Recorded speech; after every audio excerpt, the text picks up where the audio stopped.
Let me ask you something. What if the biggest thing holding you back in life isn't the fear of failure, but the fear of success? I know, it sounds kind of weird, right? But it's this incredibly powerful hidden force that we're going to unpack together in this explainer. We spend so much of our lives talking about the fear of failure. It's the classic story, the big obstacle to overcome. But what if the thing that's really behind your procrastination, the thing that fuels that nagging self-doubt, isn't the worry about falling short, but the deep, quiet anxiety of actually making it to the top? Now, if that idea sounds completely absurd to you, hey, you are not alone. A client actually said this exact thing to their psychologist. It just goes against everything we're taught to believe we should want. And yet, this feeling is way more common than you'd think. So let's dive in. And this brings us to the core of it, the big paradox. On one hand, we consciously want success. We work hard for it, we dream about it, we make plans for it. But at the exact same time, there might be a part of us deep down that's subconsciously hitting the brakes, trying to push that success away.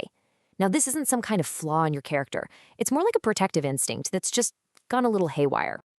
First things first, let's get one thing totally straight. This has nothing to do with being lazy. Not at all. When we see behaviors like procrastination, we're really just seeing the symptom, the tip of the iceberg. I mean, research shows that even super ambitious, high-achieving leaders deal with this. They absolutely want to succeed, but something inside is just slamming on the brakes. So the crucial mental shift we need to make is to see this not as a personal failure, but as a coping mechanism. It's your brain trying to protect you from something it thinks is a threat. The only problem is the threat it's freaking out about is the very success you're working so hard for.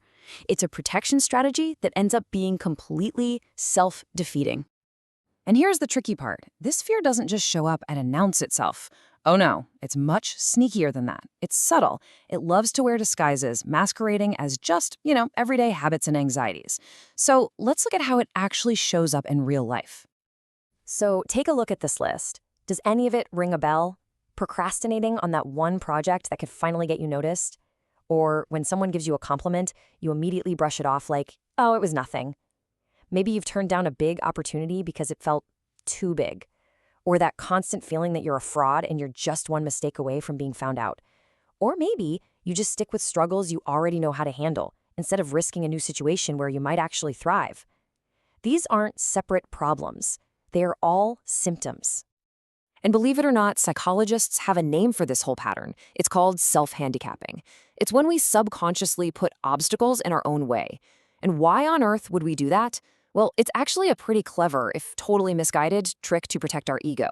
See, if we fail, we can just blame the obstacle. Oh, I just didn't have enough time, instead of our own abilities. But it's a strategy that almost always backfires and turns into straight-up self-sabotage. Okay, so now we know what this fear looks like. We can spot the symptoms, but the real million-dollar question is, where does it actually come from?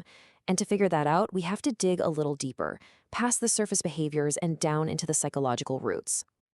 I mean, really, why would our brains cook up such a counterproductive way of coping? Why would we fear the very thing that promises us rewards and recognition and just a better life? Well, the answers are almost always buried in our past experiences and in the core beliefs we hold about ourselves and our place in the world. Research usually points to three main culprits. First, there are learned associations, the stuff we picked up in childhood without even realizing it. Second, it can be a threat to our personal identity, to the story of who we think we are. And third, and this one is a biggie, the fear of social consequences, a deep worry about what success will do to our relationships. Let's break each of these down. Just imagine this story. There's a guy who starts a nonprofit that he's super passionate about. It gets huge, there's media attention, he's a big success, but instead of feeling joy, he's crippled by panic attacks. Why? Well, it turns out that as a kid, his insecure dad would mock him or even punish him anytime he did well in school. So his brain learned a powerful unconscious lesson. Success is dangerous. Success leads to pain, not praise. And this creates a state that psychologists call cognitive dissonance. It's that awful, grinding mental stress you feel when you hold two contradictory beliefs at the same time. I really want to succeed, and success is going to bring me pain. To get rid of that conflict, the brain will often just choose the path of least resistance, which means avoiding the so-called danger of success altogether. Now, that second major root is all about our social lives. As humans, we have this fundamental, primal need to belong to the tribe. But success, by its very definition, can separate you from the group. When you start to outperform your peers, it can shake things up, and it can make other people feel bad about themselves. And for our ancient brains, that feeling of being cast out is terrifying. Just listen to this quote. It's from a research participant who was terrified of getting a promotion. The fear wasn't about the new workload or the responsibilities. It was about the social price tag. It was the worry about becoming the target of envy, about losing friends, about straining the relationships that matter. So all of these fears tend to push us into this trap we call the comfort zone. But honestly, that's a terrible name for it. Because most of the time, this zone isn't comfortable at all. It's just familiar. And there is a massive difference between the two. I mean, just look at this comparison. On the left, you've got the discomforts you know, the stress of being overworked, that constant hum of self-doubt, the anxiety of not having enough. You might not like it, but you know how to deal with it. It's familiar. But on the right, the total unknowns of success.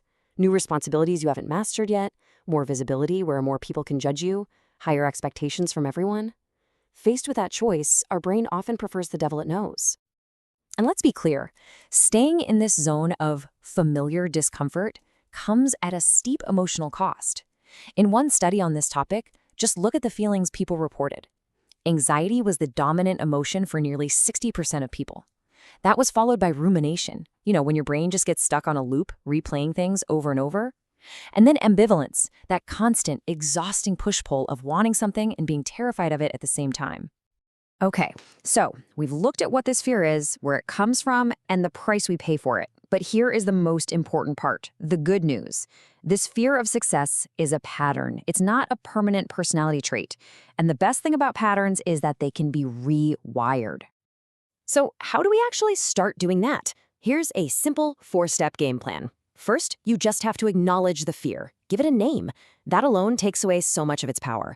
Second, start identifying your specific patterns. Just notice, when do you procrastinate? When do you downplay your wins? Third, use micro steps. Break those giant, scary goals into tiny, non-threatening little actions. And finally, number 4, visualize success. And I don't just mean picture the outcome. I mean practice how it will feel to navigate those new challenges and handle those higher expectations. And here is one more simple, super powerful tip, and it's backed by research. Remember how we said one of the biggest drivers of this fear is social, that worry about envy or being isolated? Well, studies show that having a mentor can act as this amazing buffer. A trusted guide can help you navigate all those new social dynamics, and they give you a support system that makes success feel so much safer. So we'll end with this question. Just for a moment, forget about all the failures you're afraid of. The real question, the one that matters more, is this. What great, terrifying, absolutely wonderful success are you holding yourself back from? Because answering that question, well, that's the first step to finally letting yourself have it. Thanks for joining us.